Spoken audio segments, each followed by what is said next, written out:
Hello students, welcome to RS Group of School online classes. Today's topic is human health and disease, मानव स्वास्थ्य एवं रोग. ठीक है, इसमें हम डिस्कस करेंगे ड्रग्स, नशीले पदार्थ के बारे में.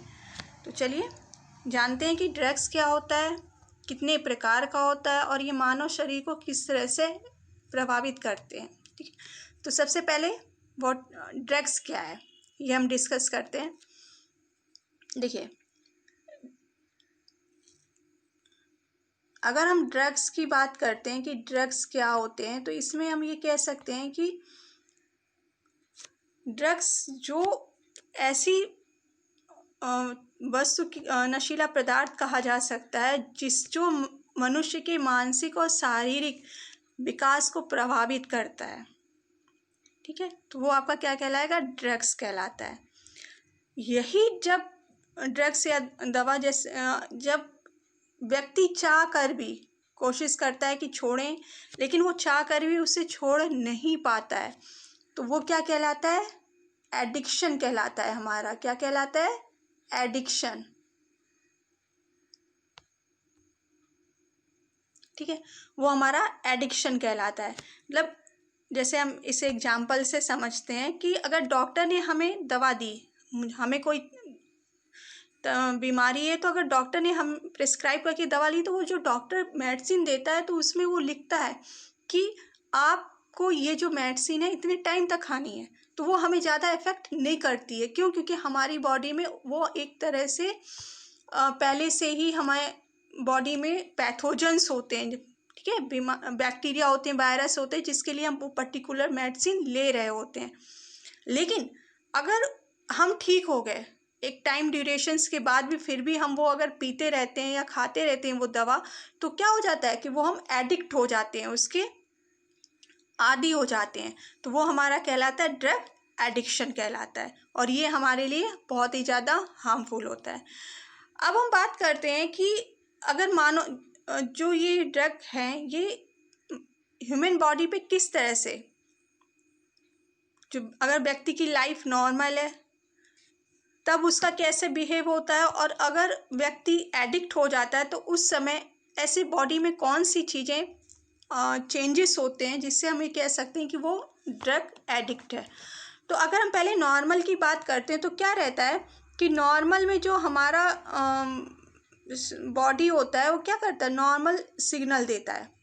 ठीक है ना, बॉडी में जो भी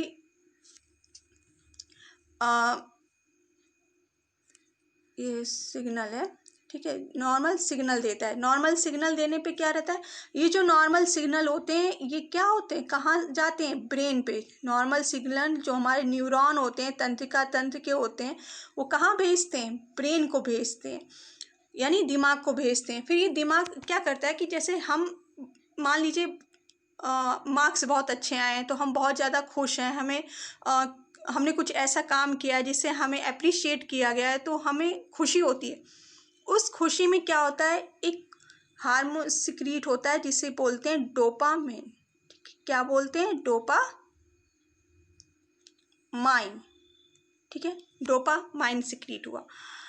तो डोपामाइन हुआ तो इससे क्या रहता है कि हमें जब ये बढ़ता है तो हमें और इसी एक हार्मोन्स की वजह से हमें खुशी का अनुभव होता है. हमारे शरीर में जो खुशी हमें महसूस होती है कि हम खुश हैं, तो वो कौन सा रिस्पॉन्सिबल होता है, ये डोपामाइन होता है, जो कि ये जो फीलिंग्स को होता है उसे इंक्रीज करता है. ठीक है, तो इससे हमें पता चलता है कि हमें अच्छी फीलिंग आती है, बहुत ही अच्छी फीलिंग हमें समझ में आता है. तो ये हमारा क्या हुआ, नेचुरल प्रोसेस हुआ बॉडी का, कि भाई हमें कहीं से फीडबैक मिला है या हमें कहीं रिवार्ड मिला है, तो ये चीज़ें रिएक्शंस पूरी क्या हुई बॉडी में, नेचुरल प्रोसेस हुआ. लेकिन अगर हमने मेडिसिन ली, ठीक है, हमने ड्रग लिया, ड्रग लेने पे क्या होगा, ये नॉर्मल ही चीज़ होगी, सिग्नल नॉर्मल ही जाएंगे, ब्रेन को भेजा जाएगा. ठीक है ना, ब्रेन को पहुंचेगा, पूरा सही रहेगा तरह से. लेकिन जो ये डोपामाइन होगा ये हाई इंक्रीज हो जाएगा, बहुत ज़्यादा. मतलब इसका जो सेक्रीशन पॉइंट है जो एक लिमिट होनी चाहिए वो क्या हो जाएगी, हाई हो जाएगी। ठीक है, तो जिससे क्या होगा कि हमें अच्छा तो महसूस होगा, लेकिन वो जो अच्छा एक नेचुरल ना होकर वो ऐसा लगेगा जैसे किसी अलग दुनिया में है।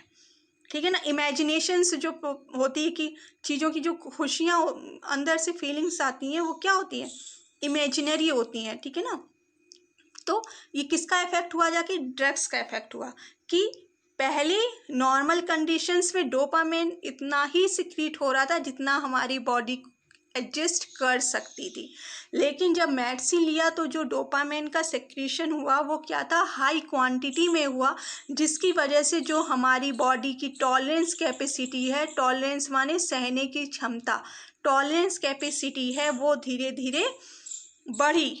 ठीक है ना, और जब बड़ी मतलब अगर मान लीजिए किसी व्यक्ति की कैपेसिटी है कि वो केवल 50 किलो वज़न उठा सकता है, अगर उसको हमने 100 kg का वज़न उठाने को दे दिया तो क्या होगा कि उसकी बॉडी जो होंगी, बोन्स होंगी, उनमें खिंचाव होगा। ठीक है ना, तो सेम वो इसी तरह से होता है कि उसकी जो टॉलरेंस कैपेसिटी होती है वो क्या होगी, जाके वो डिसबैलेंस होने लगेगी।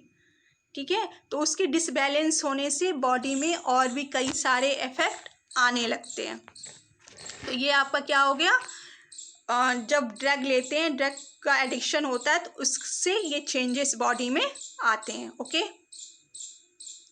अब हम बात करते हैं कि जो ड्रग्स होते हैं उनके टाइप्स क्या हैं, कितने टाइप्स के ड्रग्स होते हैं। तो इसमें आपकी अगर हम बात करें तो ये पहला पॉइंट जो हम लेते हैं ये आता है सेडेटिव एवं ट्रांसल्यूकर। हिंदी में भी इसे ही बोलते हैं, इंग्लिश में भी इसे ही बोलते हैं। ठीक है ना, तो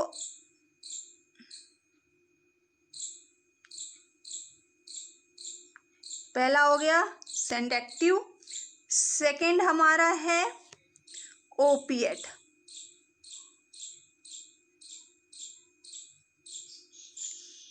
ओपिएट नारकोटिक।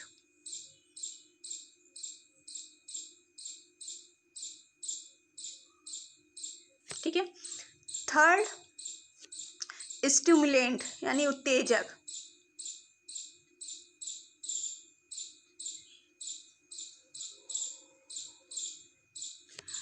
नंबर 4 हैसुलेशन यानी जिसमें हम बुद्धि भ्रमित होने लगती है।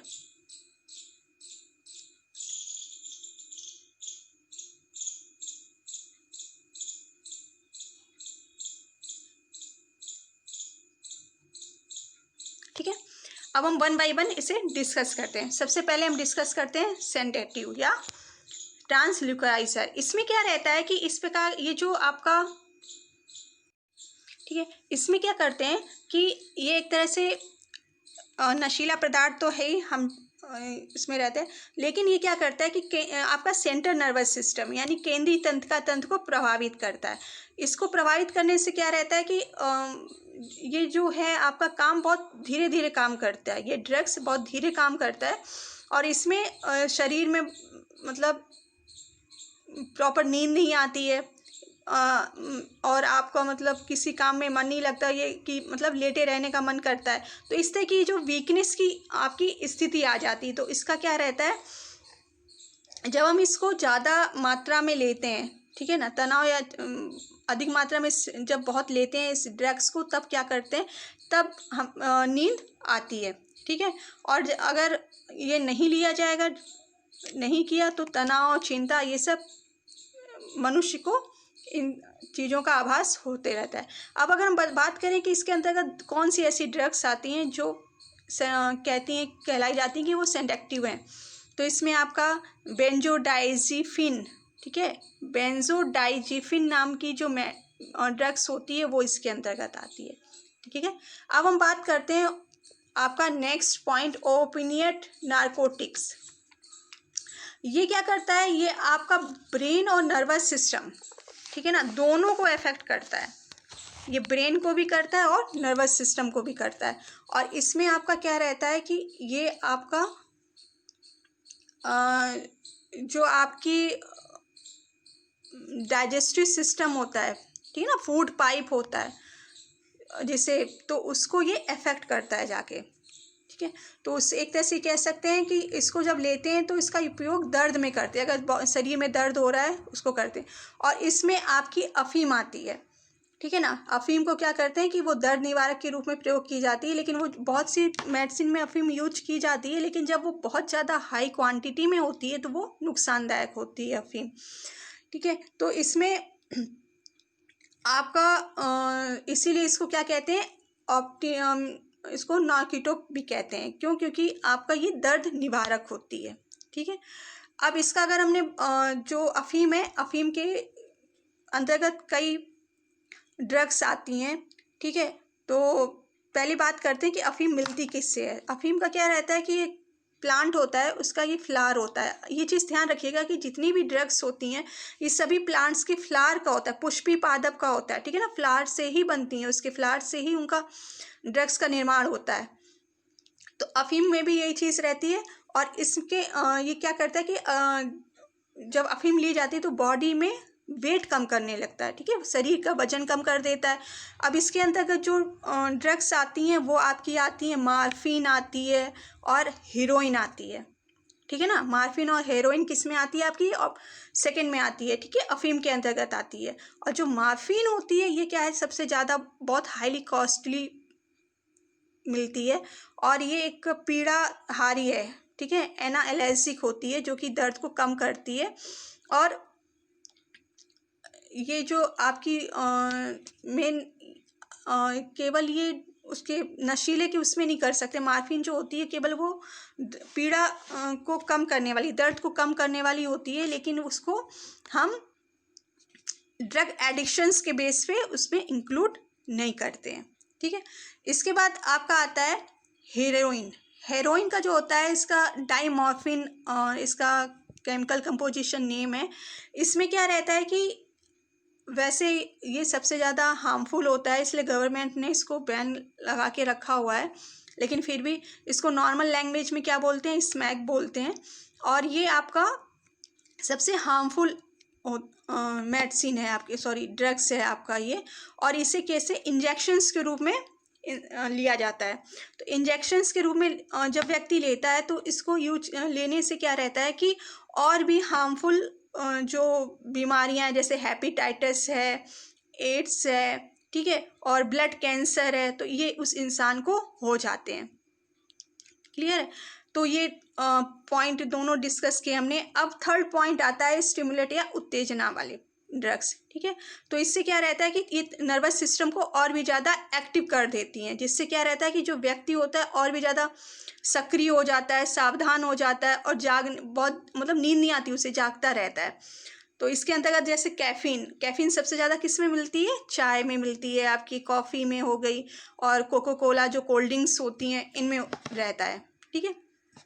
अब इसी का जो नेक्स्ट इसी के अंतर्गत आते हैं, कोकीन आती है।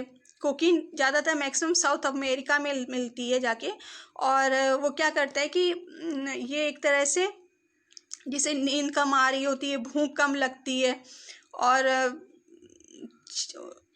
मतलब भ्रांति जिसके अंदर होती है, भ्रांति क्लियर नहीं कर पाता है कि मानसिक रूप से जो विक्षिप्त होता है, उसे ये दर्द निवारक के रूप में प्रयोग की जाती है। लेकिन जब ये व्यक्ति ज़्यादा यूज कर लेता है तो उससे क्या होता है, उसकी डेथ हो जाती है, क्योंकि वो हमारा जो सर्कुलेटरी सिस्टम है, हार्ट होता है, उस पर इफेक्ट डालती है, रेस्पायरेशंस पे इफेक्ट डालती है। तो इस तरह से वो हार्मफुल रहती है, ठीक है। नेक्स्ट है आपका हेलोजिनेस वाला, यानी कि जो आपका हेलोजिनेशंस होते हैं, भ्रांतियाँ होती हैं, उसमें आपका नेक्स्ट मेडिसिन आती है कि ये भ्रामकता पैदा करती है, ठीक है। और इसमें क्या रहता है कि इंसान का जो मॉर्फोलॉजिकल मतलब जो उसका रियलिटी जिस तरह से दिखती है वो उसे आइडेंटिफाई नहीं कर पाता है, प्रॉपर ध्वनि नहीं सुन पाता है, साउंड नहीं सुन पाता है, सुनने की क्षमता, सोचने की क्षमता, समझने की क्षमता, ये सब कम हो जाती है। तो ये सारा किसके उसमें रहता है, किस ड्रग्स के इफेक्ट में रहता है, वो आपका हेलोजिनेशंस के ड्रग्स के अंतर्गत आता है। तो ठीक है, तो ये आपका क्या रहा, एक ड्रग्स के टाइप्स हुए जाके। मेनली जो ड्रग्स हैं वो 4 टाइप्स में डिवाइड किए गए हैं, वो मैंने अभी आपको डिस्कस किया। अब आता है कि अगर जो व्यक्ति ये ड्रग्स लेता है, एडिक्ट हो जाता है, तो उसमें क्या इफ़ेक्ट पड़ते हैं, वो उसकी बॉडी में, उसकी लाइफ में क्या आता है। तो सबसे पहले क्या रहता है कि इसका सीधा जो प्रभाव होता है वो फैमिली, सोसाइटी दोनों पे पड़ता है। अगर कोई व्यक्ति एक एडिक्ट है तो वो अपनी सोसाइटी को, अपनी फैमिली को भी उसका इम्पैक्ट पड़ता है, ठीक है ना। मेंटली प्रेशर उसमें रहता है, ठीक है। तो इससे क्या रहता है, जैसे अभी बात आती है कि व्यक्ति इसे यूज कब करता है, जिसकी वजह से वो एडिक्ट हो जाता है। कभी अगर हम बात करते हैं पहले कुछ कि अगर उत्सुकता की, अगर कोई व्यक्ति ले रहा है तो उसको देख के रहता है कि इसका टेस्ट कैसा है, अगर वो ले रहा है तो हम भी यूज करके देखें, ठीक है ना। तो उसमें पहला पॉइंट हो गया। दूसरे में क्या रहता है कि मान लीजिए कि कई सारी समस्याएं, जैसे जैसे व्यक्ति बड़ा होता जाता है, जो भी कभी डिप्रेशंस का शिकार हो जाता है जिसमें वो लेता है। अगर कोई उसे फिजिकली प्रॉब्लम आती है जिसमें दर्द वगैरह रहता है, ठीक है ना, तो डॉक्टर के ट्रीटमेंट से प्रिस्क्राइब करके वो लेने लगता है, फिर वो छोड़ता नहीं है, वो उस प्रॉपर कंटिन्यू वो करता रहता है, तो इससे भी आ जाता है। नेक्स्ट आपका रहता है कि कभी कभी क्या रहता है कि व्यक्ति रात भर जग के स्टडी करने के उसमें वो मेडिसिन को प्रीफर करता है, कि जैसे कई सारे एड्स वगैरह आते हैं कि अगर आप ये मेडिसिन लेंगे तो इससे आपकी मेमोरी शार्प हो जाएगी। तो वो अगर वो व्यक्ति लेता है तो उससे भी क्या रहता है कि वो आपकी ब्रेन को इफेक्ट डालता है। तो वो जो ब्रेन को इफेक्ट करेगा वो क्या होगा, एक तरह से ड्रग्स ही होगा जाके, जो आगे जाने पे आपके के लिए निगेटिव इम्पैक्ट डालेगा बॉडी पे, ठीक है।